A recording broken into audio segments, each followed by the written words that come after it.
Hi, this is Jenny Walker from DigiGoods and Printables, ELA. Welcome to Section 6 of my Argumentative Essay Writing Workshop, introducing your topic with background information.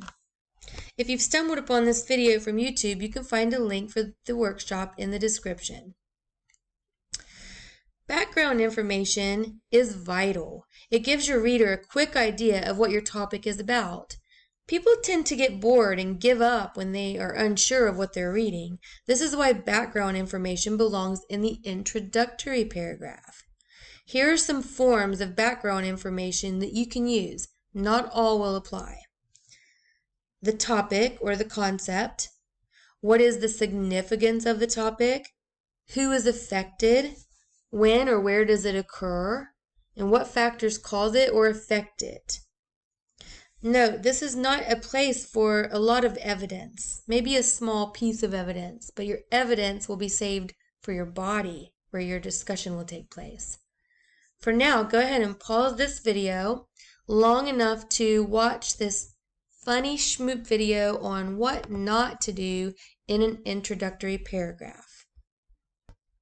Okay, now that you know a little bit about background information, slide down to the next slide, which for me is slide 48, and it's probably somewhere along those lines for you. Here are some spaces for you to answer questions that will help you figure out what details to use in your background information, and so that you can build this paragraph. Answer as many of these questions as you can, but remember that not all will apply to every topic. Also, there may be additional pieces of background information that's not covered by these questions that you would like to include in your background information. Go ahead and pause this video and take all the time you need to answer these questions. Now that you've started putting a little bit of details together for your background information, let's take a look at an example of what you would see in an introductory paragraph. This is the background information. It would come right after the hook and probably just before your thesis statement. Here's an example.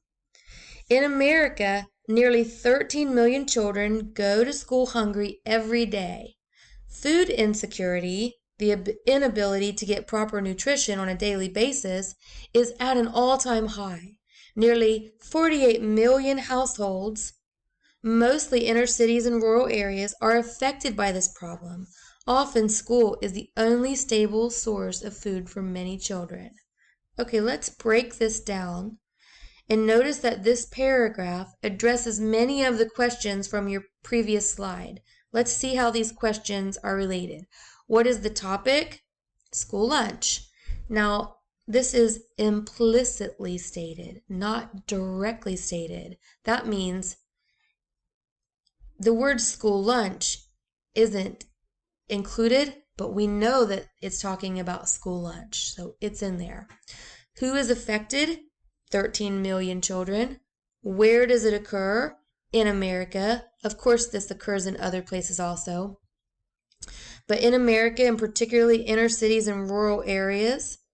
And what factors cause this problem? Food insecurity.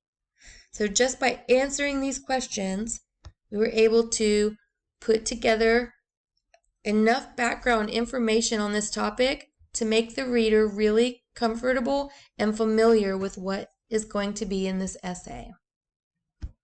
Okay, now that you have answered some questions, you've watched some videos, you sort of know what goes into an introductory paragraph, and you've seen an example, let's give it a try. Build your background information here. Put your answers into paragraph form. Remember, this is just going to be part of your paragraph. The other parts of the paragraph will also include the hook, the thesis statement, possibly the counterclaim. We'll talk about that soon. Notice in the right-hand corner you have a gold star, which means after you have finished compiling this information and writing this part of the paragraph, you'll be able to copy and paste it into your introductory paragraph as we're building this essay as we go along. Well, that concludes this section of your argumentative essay writing workshop. In the next section, we're going to talk about writing a counterclaim, or as some call it, a counter-argument. If you've stumbled upon this video from YouTube, you can find a link to the workshop in the description. And I am Jenny Walker from DigiGoods and Printables ELA. I will see you in the next workshop.